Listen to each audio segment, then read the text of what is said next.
ఈ ఆలయంలో ఉన్న వినాయకుని విగ్రహం నుంచి హార్ట్ బీట్ వినిపిస్తుంది అని మీకు తెలుసా? బ్రిటిష్ కాలంలో వైద్యుల్ని ఆశ్చర్యపరిచిన విగ్రహం ఇది. అష్టసిద్ధులు తెలిసిన మౌనస్వామి తమిళనాడులో కూర్తాలం అనే ప్రదేశంలో సిద్ధేశ్వర పీఠాన్ని ప్రారంభించారు. వినాయకుని విగ్రహానికి ప్రాణప్రతిష్ఠ చేస్తున్న సమయంలో అక్కడ ఉన్న బ్రిటిష్ అధికారులు మరికొంతమంది హేతువాదులు వీళ్ళందరూ రాతి విగ్రహానికి ప్రాణప్రతిష్ఠ ఏమిటి అని వెటకారంగా నవ్వారు.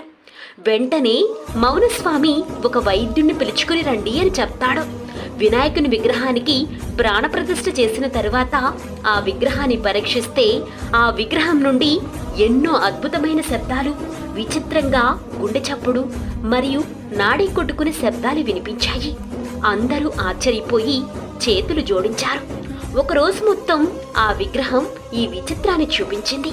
అందుకే అక్కడ ఉన్న విగ్రహాన్ని నాడీ గణపతి అని పిలుస్తారు. ఇప్పటికీ కూర్తాల పీఠంలో ఆ విగ్రహం ఉంది. ఈ వీడియో కనుక మీకు నచ్చినట్లయితే లైక్ చేయండి, షేర్ చేయండి, సబ్స్క్రైబ్ చేసుకోవటం మాత్రం మర్చిపోకండి.